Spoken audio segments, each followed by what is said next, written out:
ദില്ലി ദാലി പോഡ്കാസ്റ്റിൻ്റെ മറ്റൊരു ലക്കത്തിലേക്ക് സ്വാഗതം. ഞാൻ എസ് ഗോപാലകൃഷ്ണൻ. ഈ ലക്കം വൈക്കം മുഹമ്മദ് ബഷീറിൻ്റെ ഒരു കഥയാണ്.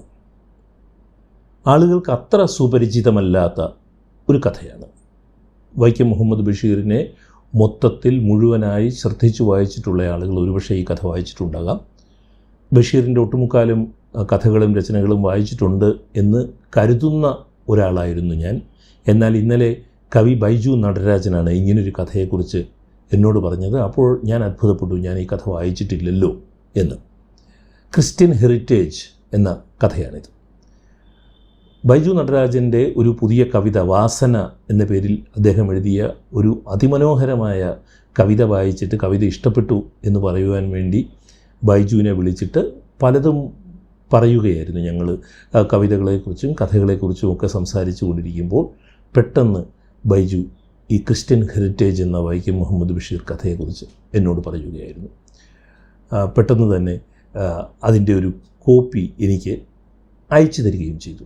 ബൈജുവിൻ്റെ വാസന എന്ന കവിത വായിക്കുവാൻ താല്പര്യമുള്ളവർക്ക് ഇതിൻ്റെ ഡിസ്ക്രിപ്ഷനിൽ ഞാൻ ചുവടെ കൊടുത്തിട്ടുണ്ട്. ഏതായാലും നമുക്ക് കഥയിലേക്ക് പോകാം. DC ബുക്സ് പുറത്തിറക്കിയ ബഷീറിൻ്റെ സമ്പൂർണ്ണ കൃതികളുടെ 2ാം വോളിയത്തിൽ 1994 ഇറങ്ങിയ 2ാം പതിപ്പിലാണ് ഈ കഥ പ്രസിദ്ധീകരിച്ചിരിക്കുന്നത്.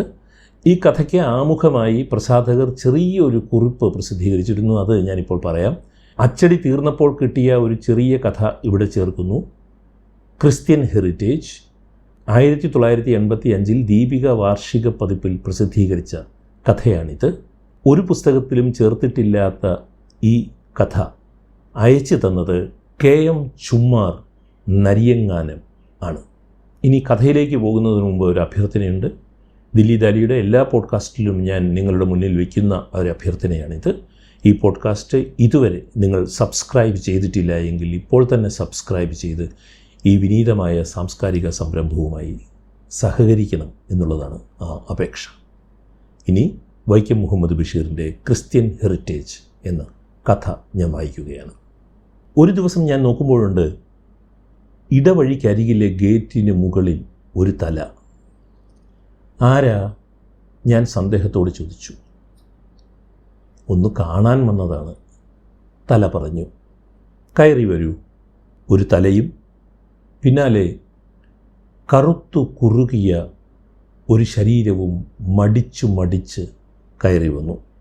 നല്ല കരിവീട്ടിയുടെ നിറം, ഉറച്ച മാംസപേശികൾ, അധ്വാനം കൊണ്ട് തഴമ്പു വീണ കൈകൾ, അലക്കി വെളുപ്പിച്ച ഒരു JK തുണി കൊണ്ട് തയ്പ്പിച്ച ഒരു മുറുക്കയ്യൻ ഷർട്ടും മുണ്ടും ചുട്ടിത്തോർത്തു. കാലിൽ ചെരുപ്പില്ല. 1 മാസമായി ഷേവ് ചെയ്യാത്ത മുഖം. ഇരിക്കൂ എന്ന് പറഞ്ഞിട്ട് ഞാൻ കസേര ചൂണ്ടിക്കാണിച്ചു. ആഗതന് ഇരുന്നില്ല. സങ്കോചത്തോടെ നിന്നു. വീണ്ടും നിർബന്ധിച്ചപ്പോൾ മടിയോടെ ഇരുന്നു.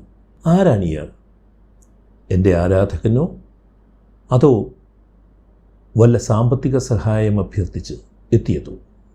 എന്താ വന്നത്? ഞാൻ ചോദിച്ചു. ഞാൻ കുറേ വായിച്ചിരിക്കുന്നു. ഒന്ന് നേരിൽ കാണണമെന്ന് തോന്നി. ചങ്ങനാശ്ശേരിക്കാരനൊരു നസ്രാണിയാണ്. പേര് കൊച്ചു തുമ്മി.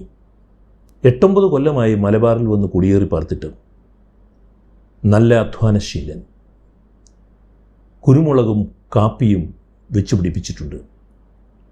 ഭാര്യ മരിച്ചു. 9 മക്കൾ. 4 ആണും 5 പെണ്ണും. പെൺമക്കളെയൊക്കെ കെട്ടിച്ചയച്ചു. ആൺമക്കളൊക്കെ കെട്ടി വേറെ പാർത്തു. കഴിഞ്ഞ 1 മാസമായി കൊച്ചു തുമ്മി ആശുപത്രിയിലായിരുന്നു. ഇന്ന് ഡിസ്ചാർജായി. നേരെ എന്നെ കാണാൻ വന്നിരിക്കുകയാണ്. എനിക്ക് അഭിമാനം തോന്നി. ഒരു മുസൽമാനെ കാണാൻ ഒരു ക്രിസ്ത്യാനി നേരിട്ട് വന്നിരിക്കുന്നു. ഞാൻ ഫാബിയെ വിളിച്ച് ചായയ്ക്ക് പറഞ്ഞു. ചങ്ങനാശ്ശേരിയും തലയോലപ്പറമ്പും അത്ര അകലത്തിലല്ല. ക്രിസ്ത്യാനിയും മുസൽമാനുമാകട്ടെ അത്ര അകന്നു നിൽക്കുന്നവരുമല്ല. ഞങ്ങൾ ധാരാളം കഥകൾ പറഞ്ഞു. ചങ്ങനാശ്ശേരിയിലെയും തലയോലപ്പറമ്പിലെയും വൈക്കത്തെയുമൊക്കെ കഥകൾ. ഏറെ ചിരിച്ചു. ഇടയ്ക്ക് ചായ വന്നു, അത് കുടിച്ചു. വീണ്ടും സംഭാഷണം. റബ്ബറിൻ്റെയും കുരുമുളകിൻ്റെയും കാപ്പിയുടെയും വിലയെപ്പറ്റി പറഞ്ഞു. സമയം പോയതറിഞ്ഞില്ല. നേരം സന്ധ്യയാവുന്നു. മൂപ്പര് പോവാനുള്ള മട്ട് കാണുന്നില്ല. പൂമുഖത്തെ വിളക്ക് തെളിഞ്ഞു, അത്താഴം കഴിഞ്ഞും വർത്തമാനം. നേരമേറെ ഇരുട്ടി, ഇന്നിനി പോകണ്ട, ഇവിടെ തങ്ങാം. ഞാൻ പറഞ്ഞു. കൊച്ചുതുമ്മിക്ക് സമ്മതം. ഫാബി വായനാമുറിയിൽ പായ വിരിച്ചു. തലയിണയായി ഒരു പുസ്തകം കൊടുത്തു. ശ്രീ ജോൺ ഓച്ചന്തുരുത്ത് എഴുതിയ ക്രിസ്ത്യൻ ഹെറിറ്റേജ് ഇൻ ഇന്ത്യ എന്ന പുസ്തകം. കുറച്ച് കഴിഞ്ഞപ്പോൾ നല്ല കൂർക്കം വലി കേട്ടു.